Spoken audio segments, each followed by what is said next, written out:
안녕하세요. 네, 저희는 데이터 마이닝 기법 과제 3조 발표 진행하도록 하겠습니다. 먼저 6단원 뉴럴 네트워크에 관해서 설명 시작하도록 하겠습니다. 뉴럴 네트워크에 대해 이야기하기에 앞서서 뉴럴 네트워크가 왜 등장했느냐에 대해서부터 간단하게 설명하고 시작하도록 하겠습니다. 사실 컴퓨터로 인공지능을 만들겠다라고 한다면 당연히 맨 처음에 생각하게 되는 게 사람은 어떤 방식으로 생각을 하느냐입니다. 그래서 최초의 인공지능은 사람이 어떤 방식으로 생각을 하는지를 발견을 해서 이걸 토대로 사람처럼 생각하는 기계를 만들려고 했는데요. 가장 쉽게 생각할 수 있는 게 3단 논법처럼 어떤 논리적인 계산 방법이 있고, 그리고 이 3단 논법에 넣을 수 있는 모든 사람은 죽는다, 어떤 소크라테스는 사람이다, 이런 지식들과 규칙들을 다 넣어줄 수 있다면 사람처럼 생각하는 기계를 만들 수 있을 거라고 생각을 했습니다.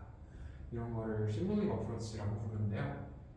근데 처음에는 이런 연산 같은 경우에 계산 속도가 굉장히 빠르고 계산량이 별로 필요 없기 때문에 초기 인공지능에서는 좋은 효과를 보였지만 이제 몇 가지 문제점들이 있어서 이런 접근 방식들이 현재는 머신러닝으로 대체가 되었습니다. 그 대표적인 이유 중에 하나가 이제 이렇게 컴퓨터한테 모든 지식을 입력을 하려면은 우리가 알고 있는 지식을 글로 작성을 해서 컴퓨터한테 알려줘야 되는데 이러한 이렇게 매뉴얼화 가능한 지식을 명시지라고 부르고요. 그리고 학습하거나 경험에 의해서 얻어져서 매뉴얼화하기 어려운 게 암묵적인 지식이라고 부르는데, 이런 암묵적인 지식들이 너무 많다 보니까 이제 매뉴얼화하기가 어렵고 여러 가지 단점들이 있어서 현재 머신러닝이 등장을 하게 되었습니다. 그래서 사람들이 생각하는 걸로는 실제 인공지능이 성능이 그렇게 좋지 못했기 때문에 뇌과학자들은 뇌가 작동하는 뇌 구조를 밝혀내서 그 구조대로 작동하는 인공지능을 만들고자 하였습니다. 그렇게 해서 탄생된 게 뉴럴 네트워크입니다. 이 뉴럴 네트워크는 뇌 속에 있는 뉴런이 어떤 식으로 작동하는지를 이용해서 만든 컴퓨터학적 구조이고요. 실제로 뉴런은 저희 머릿속에서 이제 뉴런은 수상돌기에서 신호를 받아서 축삭돌기로 신호를 내보냅니다. 그래서 그거를 수학적으로 어떻게 구현을 할까 생각해서 나온 게 퍼셉트론입니다. 퍼셉트론의 구조는 왼쪽의 모양과 같은데요. 이제 서로 다른 뉴런으로부터 신호를 받아서 각각 그 신호가 V1, V2, V3 벡터가 될 거고요. 이렇게 받은 뉴런들의 신호는 어떤 뉴런에서부터 혹은 얼마나 떨어진 거리의 뉴런에서부터 왔느냐에 따라서 그 신호의 중요도가 달라지기 때문에 각각 가중치 W1, W2, W3와 계산해서 같이 더해집니다. 그렇게 해서 뉴런이 받는 신호는 이렇게 왼쪽에 보이는 대로 이 세 개의 내적 합으로 이루어지게 되고요. 그리고 내부적으로 있는 어떤 활성함수에 넣어서 이 신호를 얼마만큼 보낼지를 결정하게 됩니다. 예를 들어서 가장 간단한 방법의 활성함수라고 한다면 스레시홀드를 정해서 스레시홀드보다 더 큰 만큼의 가중 신호가 들어오면은 1만큼의 신호를 보내고 스레시홀드보다 작으면 0만큼의 신호를 보내거나 이러는 식으로 뉴런이 작동하게끔 가상의 뉴런을 만들 수가 있는데요.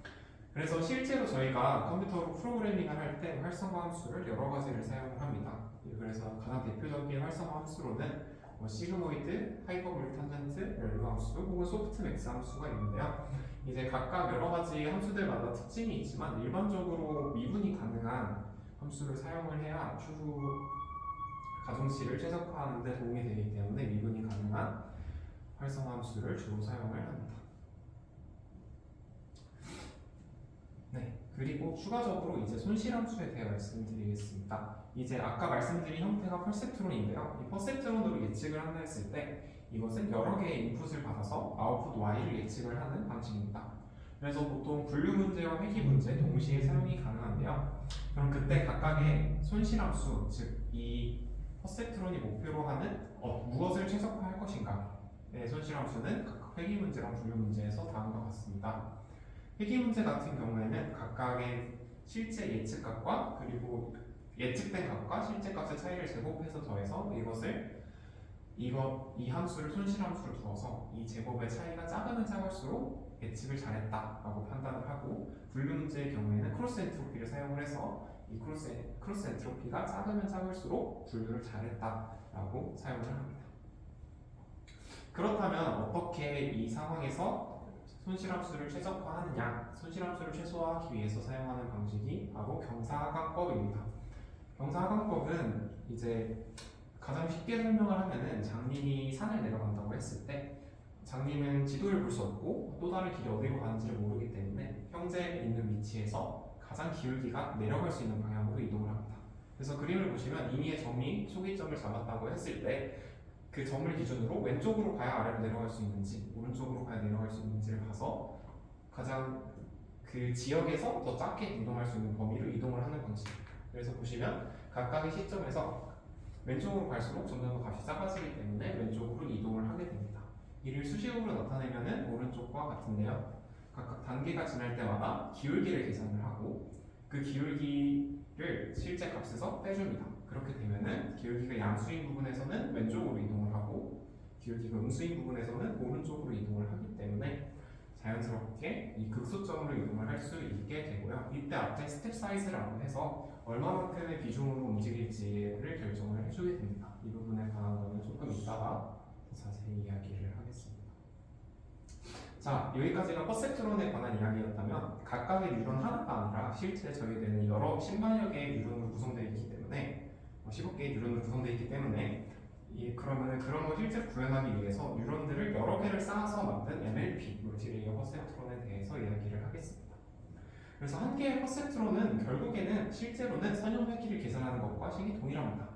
그래서 결국에 최소제곱법을 해서 실제로 가장 많은 가중치를 찾아내는 방식이기 때문에 만약에 이 빨간색 네모와 파란색 원을 분류를 하는 문제를 만든다 하였을 때 이제 싱글 퍼셉트론으로 분석을 하게 되면은 이 선을 그어서 이 선보다 아래에 있냐 위에 있냐를 토대로 분류를 하게 되는데요. 그래서 싱글 레이어 퍼셉트론은 이렇게 생긴 문제를 풀 수가 없습니다. 그래서 선을 여러 개를 그으면 분류가 더 쉬워지겠죠. 그래서 등장한 게 멀티 레이어 퍼셉트론이고 여러 개의 이제 뉴런을 이용을 해서 분류를 하겠다를 목표로 합니다. 그래서 퍼셉트론은 보통 크게 데이터를 입력하는 입력층이 있고요. 그리고 인풋 레이어를 통해서 들어온 값들을 이제 또 다른 뉴런들 층인 은닉층에서 계산을 해줍니다. 그리고 은닉층에서 나온 결과를 여러 번 이동을 하다가 최종적으로 출력층에서 그 결과를 알려주게 됩니다.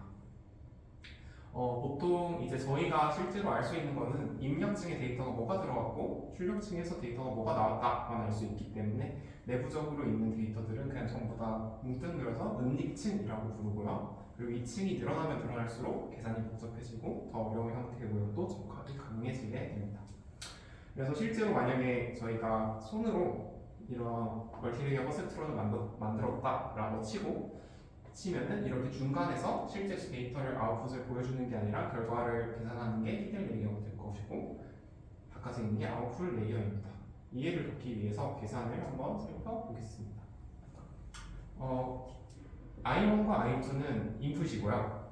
그러면은 H1 히든 레이어 첫 번째 히든 레이어 기준으로는 총 받는 신호가 I1에서의 0.05에다가 가중치 W1을 곱하고 그리고 I2에서의 신호 0.1에다가 가중치 W2를 곱한 게 총 H1이 받는 총 신호의 합입니다.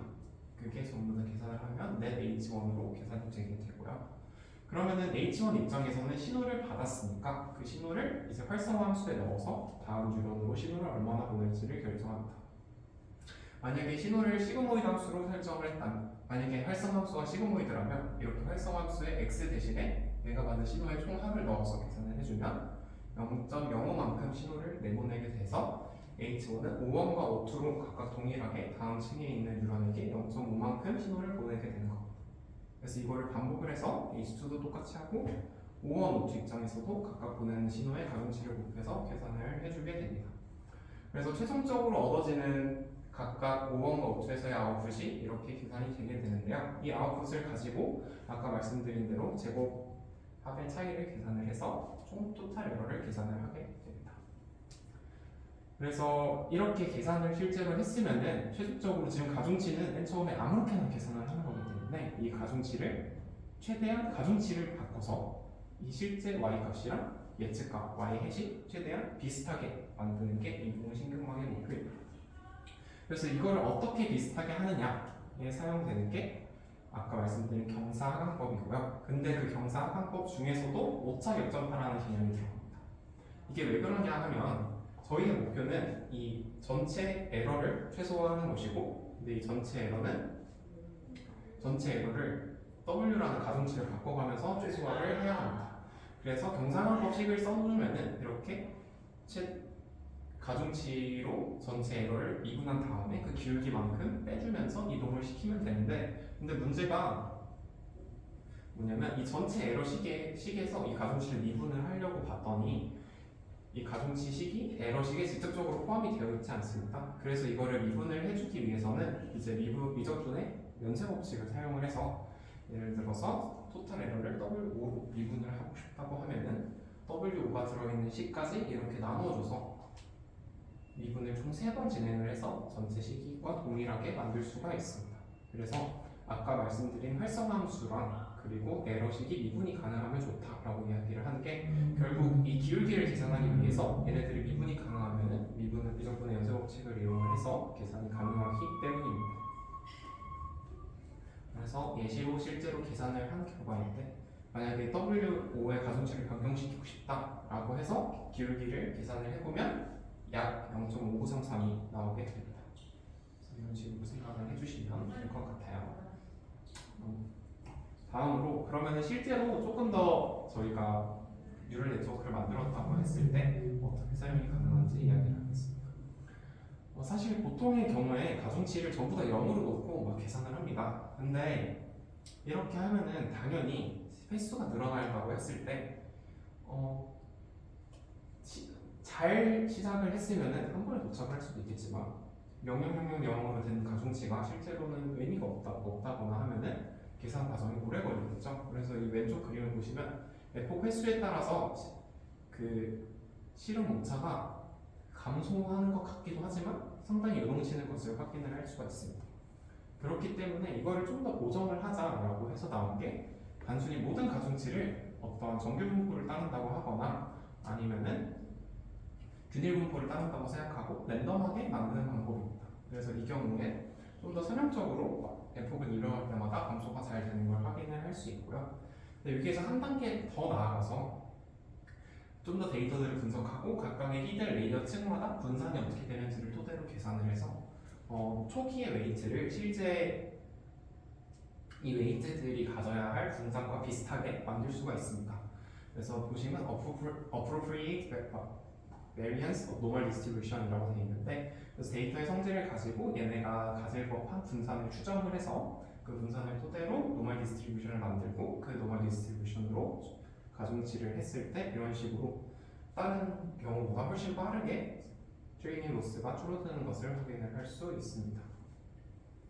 다음으로 이제 경사하강법의 문제점인데요. 경사하강법이라는 것은 현재 위치에서 더 낮은 방향으로 이동을 하는 거기 때문에, 우선 오른쪽 그림을 보시면 너무나도 당연하게 왼쪽에서 시작을 했으면은 가장 주변에서 가장 낮은 부분은 여기 극소점에 도착을 하게 됩니다. 그런데 실제로 최소값은 여기 있거든요. 그래서 이제 단순 경사각법의 문제는 거기서 기울기가 0인 부분에서 멈춘다고 해서 그것이 로컬 미니마일 수도 있고 글로벌 미니멈이 아닐 수도 있습니다. 그래서 이 부분에 대해서도 주의가 필요하고, 그리고 왼쪽 그림을 보시면은 아까 기울기를 빼준다라고 이야기를 했었는데, 기울기가 너무 작은 경우에 스텝 사이즈가 작아지면 이렇게 엄청나게 많은 횟수를 해도 극소점으로 도달하는 데 시간이 오래 걸리고, 반면에 너무 커져버리면은 너무 빠르게 이동을 해서 오히려 극소점으로부터 점점 멀어져서 발산을 하게 될 수도 있습니다. 이거 외에도 플래튜나 지그재그처럼 여러 가지 문제들이 있어서 경사각법에는 약간의 보정이 필요한데요. 그래서 경사각법의 종류가 굉장히 많습니다. 그래서 엄청나게 많은데 그냥 단순하게 생각을 하시면 좀 단계가 늘어나면 늘어날수록 좀 더 발전된 모델이다라고 생각을 하시면 될 것 같고, 각각의 계산 방법들이 조금 너무 많고 어렵기 때문에 하나하나를 다 해보고 하나하나의 원리를 다 이해하기보다는 아마 직접 나중에 프로그래밍을 돌리실 때 그냥 어떤 디센트를 쓸 건지 작성을 해서 사용하시면 될 것 같습니다. 다음으로 컨볼루셔널 뉴럴 네트워크에 대해서 설명드리도록 하겠습니다. 목차는 다음과 같고, 먼저 딥 뉴럴 네트워크에 대해서 설명드리도록 하겠습니다. 우선 딥 뉴럴 네트워크란 앞서 말씀드린 뉴럴 네트워크에서 이제 여러 층으로 이루어진 좀 복잡한 구조의 인공신경망을 이야기하고요. 당연히 여러 층으로 이루어져 있기 때문에 고차원의 데이터에 대해 속성을 정의하지 않아도 된다. 그리고 예측 정확도가 우수하다. 그리고 이 구조를 다른 도메인에서도 활용 가능하다라는 다양한 장점을 가지고 있는 인공신경망이라고 생각해 주시면 되겠습니다.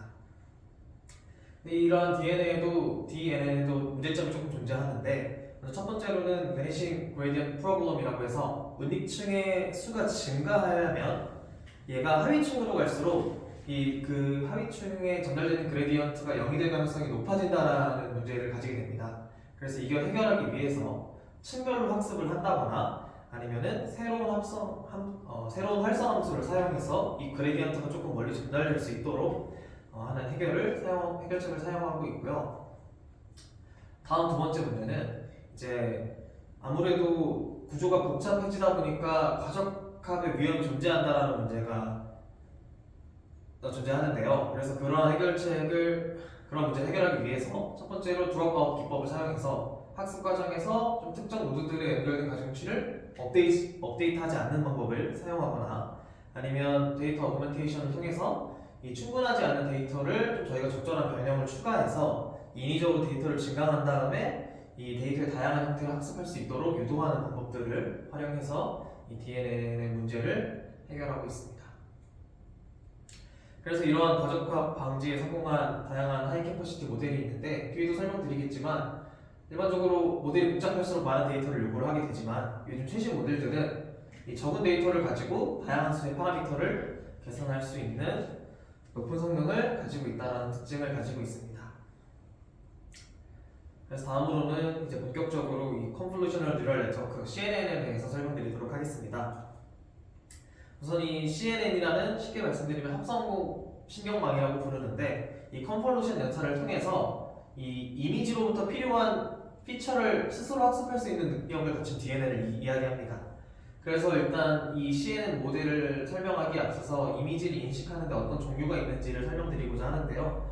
먼저 첫 번째로 그냥 이미지 자체를 분류하는 클래시피케이션이 있고 다음 두 번째는 이 이미지를 분석함과 동시에 어느 지역에 있는 로컬리제이션 개념이 합쳐진 내용이 있고 다음으로는 이 이미지가 어떤 동물을 나타내는지 오브젝트 디텍션과 그리고 그 특질을 구분하는 조금 더 구체적으로 조금 더 자세하게 선으로 이렇게 구분하는 세그멘테이션 기법까지 다양한 인식 종류가 존재하고 있습니다.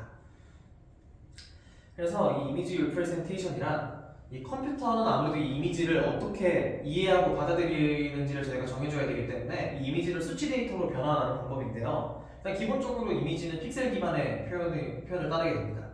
그래서 흑백 이미지 같은 경우에는 이미지의 크기가 n 곱하기 n이면 저희가 그냥 행렬로 바로 표현하면 되고 컬러 이미지 같은 경우에는 이 세 개의 채널 RGB가 존재하기 때문에 그 행렬 크기에다가 3을 곱한 3D 행렬로 표현해주면 저희가 이 이미지를 컴퓨터가 이해할 수 있도록 바꿀 수가 있게 됩니다. 하지만 이런 이미지 리프레젠테이션에도 문제점이 존재를 하는데요. 일단 첫 번째로 이 모든 픽셀을 하나의 입력 노드로 간주하기 때문에 이걸 모두 다 서로 다른 가중치를 연결하게 되면은 이 인풋 레이어와 히든 레이어 사이에 너무 많은 웨이트가 생기게 됩니다. 그래서 이 문제를 해결하기 위해서 이 컴퓨터 과학자들은 이 피처 엔지니어링이라고 해서 이 이미지의 특정 속성을 탐지하는 데 사용하는 매트릭스를 발견하고자 노력을 했는데요. 이제 이 CNN이 등장함으로써 이 이미지의 특질을 좀 자동적으로 편하게 추출할 수 있는 상황이 된 것입니다. 그래서 이 CNN의 또 기본 구조를 설명하기 전에 이 컨볼루션에 대한 기본적인 설명이 좀 필요한데 첫 번째로 이 컨볼루션은 스파스 커넥션이라고 해서 이 스페셜리 로컬 코렐레이션을 고려하기 위해서 일부 픽셀만을 연결해서 연산을 수행한다라는 특징을 가집니다. 그래서 이 연산을 바탕으로 새로운 피처들을 생성하게 되고 이 방법은 이미지에서 로컬 피처를 탐지하는 데 초점을 두고 있다라고 생각하시면 될 것 같고 그 다음에 두 번째 원리가 이 shared weight라고 해서 이미지는 같은 패턴의 위치에 따라 반복되는 특징을 가집니다. 예를 들면 뭐 자동차의 바퀴라든지 아니면 동물들의 귀 같은 특정 이미지들이 위치에 따라 반복이 되게 되는데 이러한 피처를 추출하기 위해서 동일한 가중치를 여러 위치에 반복적으로 사용함으로써 효율성을 좀 높이고 이러한 가중치를 공유해서 모델의 파라미터를 줄이고 과적합을 방지할 수 있다는 장점을 가지게 됩니다. 그래서 CNN의 작동 과정을 이렇게 표현할 수가 있는데요. 첫 번째로 이 피처 러닝을 반복적으로 진행합니다. 컨볼루션 연산을 하고 그 다음에 액티베이션 연산을 한 다음에 플링 연산, 이 과정을 계속해서 반복적으로 진행하고요. 그 다음에 이 일정 횟수 이상의 피처 러닝을 진행하게 되면은 플래튼 과정을 통해서 이 이미지가 1차원 벡터로 변환이 되게 됩니다. 그래서 이 과정을 하나씩 좀 자세히 살펴보면 첫 번째로 이 컨볼루션 연산이라 하면은 이 인풋 데이터에 대해서 저희가 필터 혹은 커널을 적용을 해가지고 합성법 연산을 진행합니다. 그렇게 되면은 이 입력 데이터의 커널이 씌워져서 이렇게 한 곳에 데이터가 생기게 되고요. 그 다음에 이 이미지 같은 경우에는 앞서 말씀드렸다시피 컬러 이미지는 3차원 텐서이기 때문에 필터도 3개를 사용을 해서 이 컨볼루션 연산을 진행하면은 하나의 결과값이 나오게 되고요. 근데 이 컨볼루션을 연산을 할 때 좀 몇 개의 문제점이 발생하게 됩니다. 첫 번째는 이 스트라이드 방식, 첫 번째 문제점은 만약에 내가 이 이미지, 인풋 이미지에 대해서 한 번에 한 칸씩 이동하게 되면은 굉장히, 만약에 이미지의 크기가 클 경우 굉장히 많은 시간이 소요될 수 있다는 단점을 가지게 되는데, 그래서 저희가 스트라이드 방식을 도입을 해서 필터가 한 번에 여러 칸을, 예를 들어 한 칸씩 이동하는 게 아니라 두 칸씩 이동을 해서 계산 시간을 줄인다라는 방법이 있고, 다음 두 번째는 이 가장자리에 있는 데이터 같은 경우, 픽셀 같은 경우에는 이 컨볼루션 연산 필터가 상대적으로 중앙에 있는 친구들보다 적게 컨볼루션 연산이 수행되기 때문에 그 가장자리에 있는 데이터가 많이 반영이 되지 못한다라는 문제점을 가지는데, 이때 패딩이라는 방법을 사용을 해서 테두리에 이 0의 값을 갖는 패드를 추가를 해서 이 가장자리에 있는 것도 충분히 연산이 될 수 있도록 하는 방법이 존재합니다. 그래서 스트라이드랑 패딩을 진행하게 되면은 아웃풋 사이즈가 이런 식으로 표현이 된다는 거 하나 알아두시면 될 것 같습니다. 그래서 이런 컨볼루션 연산을 마친 다음에는 액티베이션 연산을 진행하게 되는데, 이 컨볼루션을 통해서 생성된 아웃풋에 비선형 변환을 수행하게 되고, 일반적으로 렐로 함수를 사용을 해서 음수 값은 전부 다 0으로 변환되게 해서 이 액티베이션 연산을 진행하게 되고요. 다음으로 플링 연산을 진행하게 되는데, 이 플링 연산의 아이디어는 이 고차원 텐서를 저희가 조금 보다 컴팩트하게 축약해야 되지 않을까라는 거에서 시작을 하게 됩니다. 그래서 예를 들어서 이런 계산 결과가 있다면 저희가 맥스 플링이라든지 에버리지 플링 등의 방법을 사용을 해서 이 데이터의 텐서를 좀 줄이는 방법. 맥스 플링은 말 그대로 특정 영역에서 가장 큰 값을 사용하는 방법이고, 에버리지 플링은 이 특정 영역에서의 평균값을 사용하는 방법으로 이렇게 데이터를 조금 정보를 취약해서 계산을 용이하기 위한 연산 정도라고 생각하시면 되겠습니다. 그래서 앞선 연산을 반복하게 되면은 마지막으로 이 플래튼 과정이 있는데요. 플래튼은 말 그대로 그냥 2차원 혹은 3차원의 매트릭스를 1차원의 벡터로 쭉 변환을 해서 이거를 그대로 데이터로 받아들인다 정도로 생각하시면 될 것 같습니다. 네. 그래서 이 CNN의 하이퍼 파라미터에는 어떤 것이 있는지 살펴보면은, 첫 번째로는 필터의 크기를 얼마나 할 거냐에 따라서 결과값이 달라지겠죠. 그래서 일반적으로는 2D 컨볼루션을 사용을 하고요. 그 다음에 컨볼루션 필터의 수를 얼마나 사용할 거냐에 따라서 이 결과값이 달라지게 되는데, 일반적으로 필터의 수가 많을수록 동일 영역에서 다양한 형태의 피처를 추출할 수 있을 것입니다. 그리고 스트라이드의 크기나 패딩의 크기를 조절해서도 저희가 결과값을 충분히 바꿀 수 있다. 이것도 하나 추가적으로 알아두시면 될 것 같습니다. 여기까지가 이제 CNN에 대한 기본적인 설명이었고요. 다음 대표적인 CNN 모델에 대해서 설명드릴 건데, 내용이 좀 복잡하기 때문에 간단하게 그냥 어떤 특징들을 가지는지만 빠르게 넘어가도록 하겠습니다. 첫 번째는 이제 알렉스 넷이 얘가 이제 처음으로 나온 CNN 모델인데, 주요 특징을 살펴보면은 이 렐로 활성 함수를 사용했다는 겁니다. 그래서 기존의 함수보다 조금 더 빠르게 계산을 할 수 있다는 거고, 여기서 처음으로 데이터 어그멘테이션 개념을 사용해서 학습 데이터가 부족하지 않도록 했고, 마지막으로 드롭아웃 기법을 사용해서 과적합도 충분히 방지할 수 있었다라는 내용이고요. 구조를 간단하게 살펴보자면 컨볼루션 연산을 진행한 다음에 얘를 맥스플링하고 또다시 5 곱하기 5 컨볼루션 연산을 진행하고 맥스플링, 이 과정을 반복하다 보면은 계속 이제 이 텐서가 줄어들게 되겠죠. 그 다음에 또 컨볼루션 3 곱하기 3 계산하고 맥스플링하고 계산하고 맥스플링 하다가 마지막에 쭉 플래튼 시켜서 얘를 이제 플리 커넥티드 한 다음에 드롭아웃 하면은 최종 결과가 나온다. CNN의 시초 모델이고요. 다음 두 번째는 VGG넷인데 얘는 이제 앞서 말씀드린 알렉스넷의 좀 단점을 보완해서 좀 구조를 조금 더 단순하고 일관되게 만들었다. 그리고 네트워크의 구조가 깊을수록 더 나은 성능을 제공할 수 있기 때문에 이 작은 필터를 여러 개를 쌓아서 큰 필터와 동일한 이 리셉티브 필드를 구현해가지고 학습 파라미터 수를 이전 모델에 비해서 굉장히 감소시켰기 때문에 더 좋은 효율을 가지는 모델이고요. 얘도 구조를 좀 살펴보면은 초기에는 이 입력 이미지를 3x3 컨볼루션으로 그리고 렐로 함수로 처리를 한 다음에 중간 레이어에서 이 여러 컨볼루션 레이어를 쭉 쌓아가지고 이 복잡한 특징을 학습하면서 크기를 계속 감소시킨다 정도로 생각하시면 되고 마지막에는 마찬가지로 이 풀리 커넥티드 된 레이어를 이 소프트맥스로 클래스를 분류해가지고 최종 결과가 나온다 정도로 생각하시면 될 것 같습니다.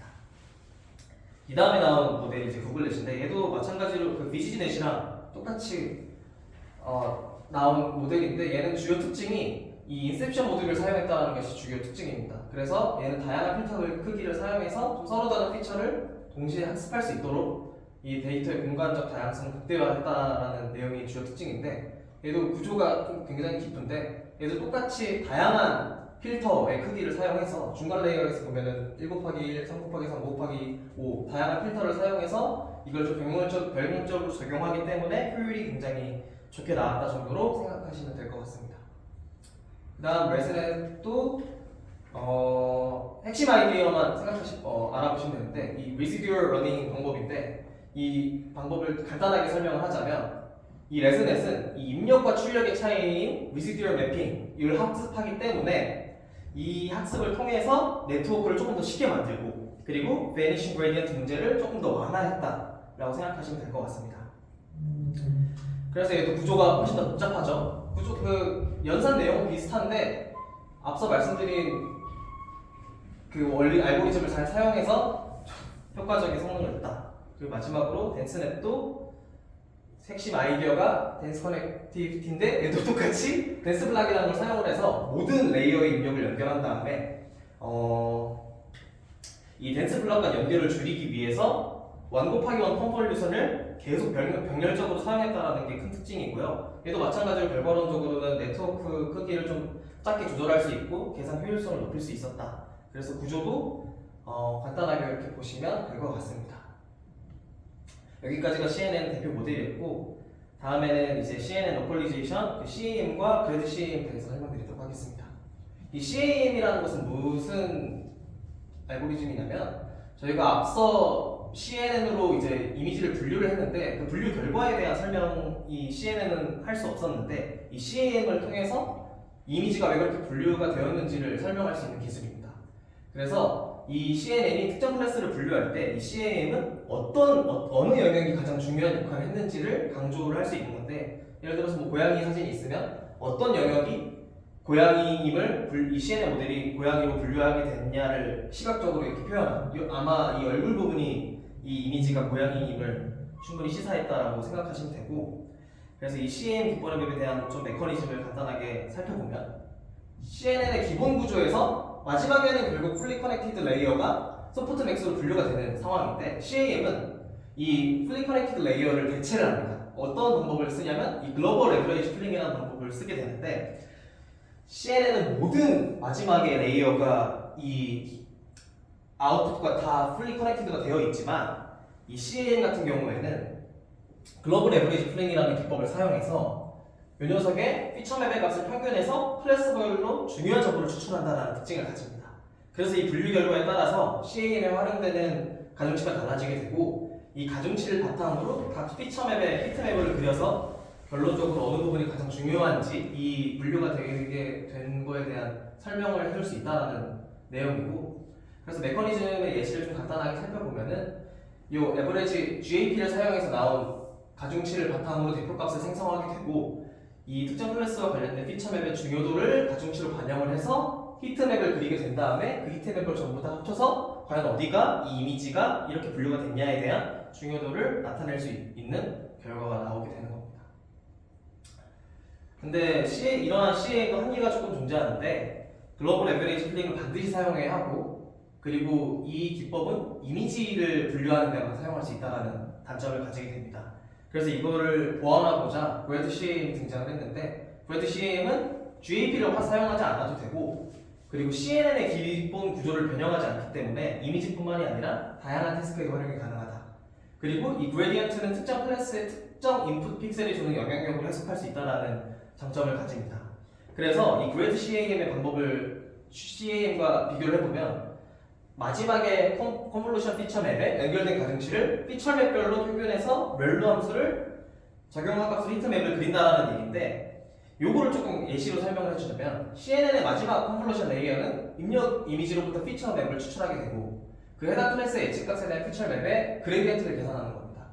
그래서 이 계산된 그레디언트를 바탕으로 이 피처 맵의 각 채널에 대한 중요도를 나타내는 가중치를 계산하게 되고 그 각 피처 맵의 가중치를 곱해서 이를 합산한 클래스의 최종 히트맵을 형성하는 게 이 그레드 CAM의 원리라고 생각해 주시면 될 것 같습니다.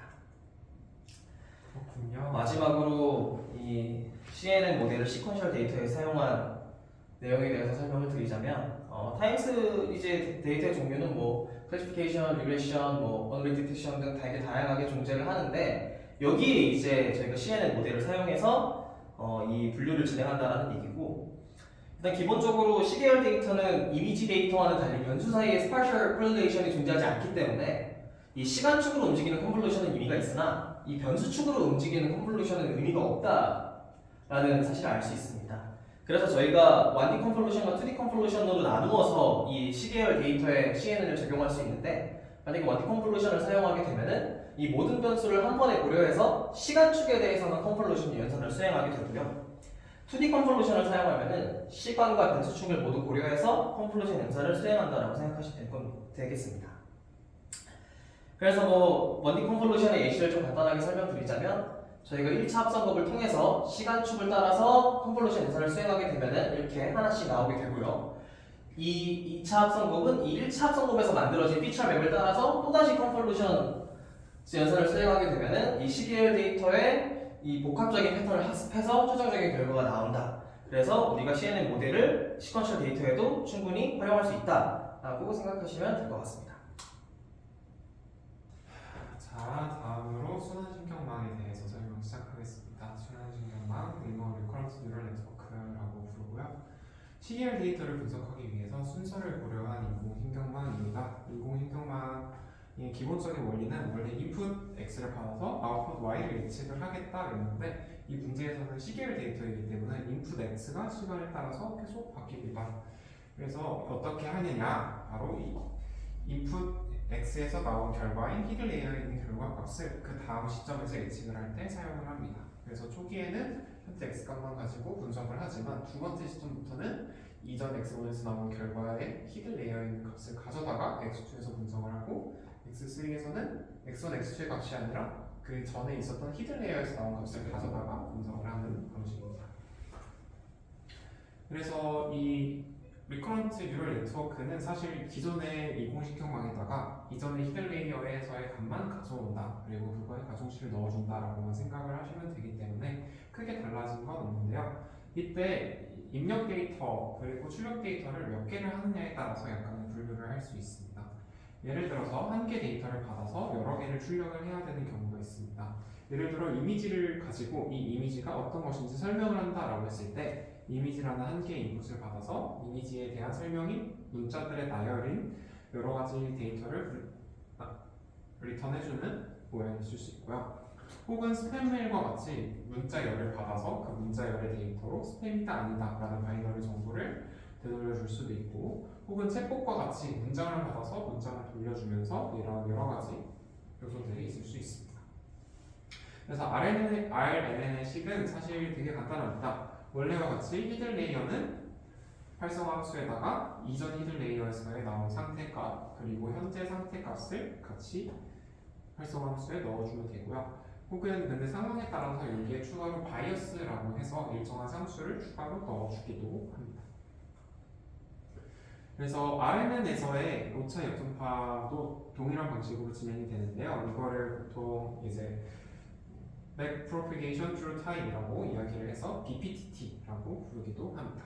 예를 들어서 이 이 3에 있는 가중치인 S3를 보정을 하겠다라고 한다면 이런 식으로 이 경로를 따라서 가중치를 보정을 해서 계산을 해주게 되는데요. 근데 보통 이걸로 가중치를 보정을 해준다라고 했을 때 단계가 너무 늘어나면 계산량이 많아져서 보통 일부를 잘라서 사용을 합니다. 예를 들어서 CQL 데이터 같은 경우는 이전 5단계까지만 보고 가중치를 보정을 하는 방식으로 Truncated Backpropagation Through Time을 주로 이용을 합니다. 다음으로 LSTM과 GRU에 관해서 설명하겠습니다. 이제 RLM 같은 경우는 아까 말씀드린 것과 비슷하게 기울기 소멸 문제가 있습니다. 그래서 이 기울기 소멸 문제를 해결하는 것으로 목표를 하는 RLM이 LSTM, 롱쇼텀 메모리 있다. 한국말로 장단기 메모리라고 하는데요. 그래서 저희가 아까 말씀드린 흔히 이야기하는 바닐라 RLM, 일반적인 RLM은 이제 짧은 시계열에 대해서만 효과를 보입니다. 그래서 이제 타임 스텝이 길어지면 길어질수록 이제 계산을 하면서 활성함수를 지나갈수록 값들이 보통 작아지는 경향성이 있기 때문에 딜은 충분히 전달되지 못해서 이제 롱텀 디펜던시가 좀의 문제가 있다라고 이야기를 하는데요. 이를 보정하기 위해서 나온 게 LSTM이고 LSTM은 오른쪽 모형처럼 생겼습니다. 이게 구조가 상당히 복잡하고 개인이 이해하기가 어려워서 최대한 간단하게 4가지 역할이 있다라고 하면 될 것 같아요. 그래서 얘는 히든 레이어의 메모리 셀에 입력을 받고 그 받아온 정보 중에 일부를 망각하는 기능을 추가를 하였습니다. 그래서 불필요한 기억을 지우고 기억해야 될 것을 정함으로써 좀 더 오랜 시간 기억을 할 수 있게 하겠다라고 할 수 있고요. 그래서 이거를 위해서 셀 상태라는 개념이 추가가 됩니다. 그래서 총 게이트는 4개가 있고 각각의 4개를 아래 그림에 매칭해서 설명을 드리겠습니다. 먼저 첫 번째는 입력 게이트입니다. 이전 레이어의 히든 스테이트 HT1을 받고 그리고 현재 상태 XT를 받아서 현재 정보를 입력받습니다. 그리고 이걸 기억을 하고 있고 그리고 삭제 게이트에서는 이제 HT1의 정보를 받아서 기억을 얼마만큼 망각을 할지를 결정을 합니다. 그리고 셀 상태에서는 입력 게이트의 기억과 삭제 게이트의 결과를 일정 비중으로 합산을 해서 입력 게이트에서 얼마만큼 비중을 줄지 삭제 게이트에서 얼마만큼 망각을 할지를 계산을 합니다. 그렇게 해서 이제 셀 상태에서 나온 결과값을 이제 활성함수를 지나서 결과를 출력시켜서 실질적으로 정보가 다음 뉴런으로 전달이 되게 되는 방식입니다. LSTM은 이제 상당히 성능이 발전이 되었지만 좀 복잡합니다. 그래서 이 복잡함을 좀 해소하기 위해서 나온 게 그 Gated Recurrent Unit이라고 해서 GRU라고 부릅니다. 그래서 LSTM의 장기 위조성 문제에 대한 해결책을 유지하면서 응립 상태 업데이트를 좀 더 빠르게 하자라고 해서 나온 게 GRU고요. 보통 이제 기본적으로 데이터 양이 적을 때는 매개 변수의 양이 적을 GRU가 좀 더 좋고 데이터 양이 많고 복잡해지면 LSTM이 좀 더 일을 잘한다라고 생각이 됩니다. 많은 사람들이 둘을 비교하는 연구를 많이 해보았는데 사실 둘 다 비슷하다라는 연구 결과가 많고요. 근데 다만 이제 GRU는 비교적 최근에 나온 거고 LSTM은 좀 더 예전에 나와서 LSTM과 관련된 논문들이 훨씬 많습니다. 이제 몇 가지로 추가로 이런 게 있다 하고 넘어가겠습니다. 이제 양방향 순환 신경망이라고 해서 이거는 무엇을 하는 거냐면 RLN에는 원래 과거의 정보의 히든 레이어를 가져와서 인풋으로 사용하겠다였다면 이거는 양방향으로 해서 미래 정보의 히든 레이어도 가져와서 예측을 하겠다라는 겁니다. 그래서 양방향으로 예측을 하면 더 잘할 수 있지 않겠냐 해서 나온 게 이제 양방향 순환 신경망이고요. 그리고 이제 RNN에서 어텐션의 개념에 대해서 좀 설명을 해보겠습니다. 이제 어텐션이라 하면 어떤 시점의 정보가 최종적으로 결과값을 내뱉었을 때 어느 시점의 정보가 더 영향을 주었냐를 알려주는 메커니즘입니다. 아까 CNN에서와 비슷하다라고 생각해 주시면 될 것 같고요. 그래서 이 어텐션을 어떻게 계산하는지 계산 방법만 한번 간단하게 살펴보겠습니다. 그래서 저희가 아는 RLN은 여기 밑에 보이시는 것처럼 x1 시점에서 h1을 계산을 하고 그 h1과 x2를 가지고 h2를 계산하고 이런 방식으로 계산이 점점 이어지게 됩니다. 이렇게 된다고 했을 때 실제로 저희가 최종적으로 얻게 되는 h1 그리고 각각의 시점에서의 h의 둘을 내적을 하면 이네 둘이 얼마나 관계가 있는지를 뽑아낼 수 있는데요. 이걸 스코어라고 부릅니다.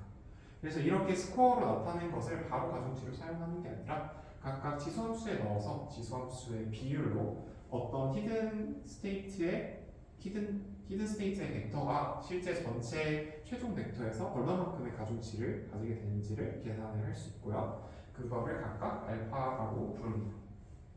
그래서 이 알파를 이용을 해서 저희가 이 기존에 가지고 있던 히든 레이어들의 가중치를, 히든 레이어들의 아웃풋을 전부 다 곱해주게 되면은 컨텍스트 벡터를 계산을 할 수 있고, 이 컨텍스트 벡터는 최종적으로 모든 히드 스테이트의 선형 결합이 되게 되고, 이때 가중치가 아까 저희가 계산한 내적값인 알파가 되게 됩니다. 그래서 이렇게 최종적으로 얻은 컨텍스트를 이용을 해서 이 컨텍스트와 최종적으로 저희가 가지고 있는 히든 레이어를 같이 넣어서 활성화 함수에 넣어서 계산하게 되는 게 어텐션을 이용한 계산 방식입니다. 마지막으로 디모터 인코더에 대해서 설명드리도록 하겠습니다. 목차는 다음과 같고요. 먼저 디모터 인코더에 대해 설명을 드릴 건데, 사실 오토 인코더는 저희가 저번 단원에서 좀 자세히 다뤘기 때문에 간단하게만 설명하고 넘어가도록 하겠습니다. 오토 이거 다시 조금 복습하자면, 오토 인코더는 입력과 출력이 동일한 인공신경망 구조이고, 차원을 축소하거나 아니면 입력 정보와 출력 정보의 차이를 이용해서 좀 분석하는 데 사용되는 녀석이고요. 오토 인코더의 종류 몇 가지만 좀 간단하게 살펴보면은, 먼저 가장 기본 형태인 바닐라 오토 인코더는 입력과 출력을 동일하게 설정해서 입력을 잘 복원할 수 있도록 학습되는 녀석이고, 디노이징 오토 인코더는 이 노이즈에 민감한 단점을 좀 보완하고자 입력에 좀 일부러 작은 노이즈를 넣어서 노이즈가 제거된 원본 입력이 복원되도록 학습하는 녀석을 얘기하고, 마지막으로 베리에이셔널 오토 인코더는 입력으로부터 레이턴트 벡터의 평균과 표준 편차를 찾는 인코더를 학습을 시켜서 이 레이턴트 벡터의 평균과 표준 편차에 약간의 노이즈를 더해서 원본을 복원하는 디코더를 학습시키는 것을 얘기합니다. 그래서 이 정도로만 설명을 드리고 바로 이제 컨볼루셔널 오토 인코더에 대해서 설명을 드리도록 하겠습니다. 이 컨볼루셔널 오토 인코더는 이미지 자체를 취급하는 오토 인코더입니다.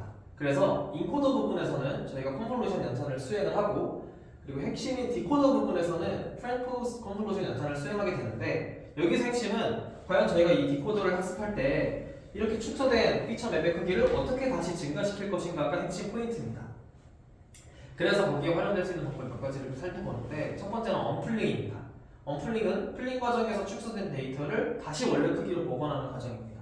그래서 이 CA의 디코더 부분에서 사용이 되게 되는데, 작동 원리는 맥스 플링에서 저장한 위치 정보를 사용해서 해당 위치의 원래 값을 복원하고, 그리고 선택되지 않은 나머지 위치에는 0이라든지 다른 기본값을 채워넣음으로써 이 복원하는 방법이라고 생각해 주시면 되고, 이 트랜스포즈 컨클루션 같은 경우에는 이 기존에 진행된 인코더 부분에서 진행한 컨클루션 연산을 역방향으로 수행해서 데이터 크기를 다시 복원하는 과정입니다. 그럼 과연 이 두 가지는 어떤 차이가 있냐라고 생각하면은, 트랜스포즈 컨클루션 같은 경우에는 학습 가능한 가중치를 사용을 하지만 언플링은 맥스 플링에서 저장한 위치 정보를 사용한다는 차이점을 가지고요. 그리고 출력 데이터도 트랜스포즈 컨클루션은 역방향으로 컨클루션을 계산하지만 언플링은 고정된 위치에서 값을 복원한다 정도의 차이점을 가진다라고 생각하시면 될 것 같습니다. 그래서 저희가 이 CA 기반으로 어떻게 이상치를 탐지하냐라고 보면은, 일단 CA는 기본적으로 정상적인 데이터를 기반으로 학습을 하기 때문에 이 이미지를 복원하는데 매우 정확한 효율을 가지고 있습니다. 그래서 이 정상 데이터로만 학습된 CA는 이 이상 데이터를 저희가 제대로 복원하지 못하게 되는데, 그래서 만약에 어떤 이미지를 복원을 했는데 원본 이미지와 굉장히 차이가 크다라는 것은 얘가 이상치를 가지고 있다는 것이기 때문에 이 CA는 이미지를 구분하는 데 굉장히 큰 장점을 가진다라고 알 수 있습니다. 이제 마지막으로 RNN 오토 인코더에 대해서 설명드리도록 하겠습니다. RNN 오토 인코더는 이제 앞서 설명드린 RNN의 특성을 따라서 이 순차 데이터를 복원하는 오토 인코더라고 생각해 주시면 되는데, 이 인코더에서 생성된 여러 가지 정보를 받아서 최종적으로 이 HT에 모든 정보를 압축한 레이턴트 벡터가 생성이 되게 되고요. 이 HT를 디코더 부분에서 활용해서 다시 저희가 원래 확인하고자 했던 데이터를 하나씩 이렇게 복원하는 과정이 이 어레이가 작동하는 원리입니다. 그래서 인코더에서는 앞서 말씀드렸듯이 입력 데이터의 시간적 순서를 유지하게 되고, LSTM이라든지 GRU를 통해서 데이터의 HT, 앞서 말씀드린 그림의 HT, 레이턴트 벡터를 형성하게 되고요. 그리고 각 시점 데이터 간의 상관관계를 학습하게 됩니다. 그리고 디코더 부분에서는 이 인코더에서 생성된 레이턴트 벡터를 기반으로 입력 데이터의 시퀀스를 하나씩 복원하는 과정을 거칩니다. 그래서 이 작동을 결국 어레이의 목적이 뭐냐? 이 손실함수를 최소화하는 것입니다. 그래서 입력 데이터와 복원된 데이터의 차이를 최소화하는 방향으로 학습을 하고, 만약에 그 차이가 크다. 예를 들어 내가 입력한 거랑 그 나온 아웃풋 값의 차이가 크게 되면 얘가 이상치구나를 판단을 할 수가 있게 되고, 그리고 어떤 부분에서 어떤 부분이 로스에 대한 기여도를 높게 가져갔냐, 누구 때문에 이상치가 나왔냐도 저희가 손쉽게 확인할 수 있는 방법입니다. 네, 이상으로 오토 인코더 방법까지 마치고 저희 과제 3은 이렇게 마무리하도록 하겠습니다. 감사합니다.